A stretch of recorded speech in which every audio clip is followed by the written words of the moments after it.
Þetta Harpa Sjöfn, hann dóttirlagið. Stöðum. Þið... Jú, Harpa Sjöfn, ég veit hvað Harpa Sjöfn er. Þetta er afslöttur. Þú hefur ekki sungið það í brúðkaupi. Harpa Sjöfn, þetta er málningalag. It's for you and me.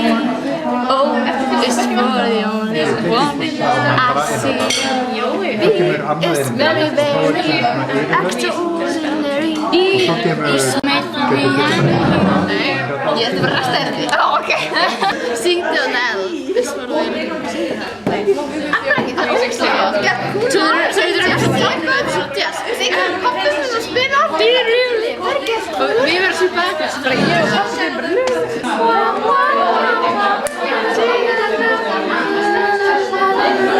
Kistana.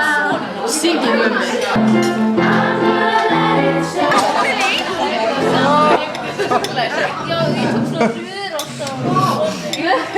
Þetta tók bara að segja. Á ég fara til átt að segja, heyrðu, ég var að spila á píanó, ég kom og stelpurnar var búin að klára. Já, maður var viðbúinn. Þannig að mér. Já, svo hvað er kakka?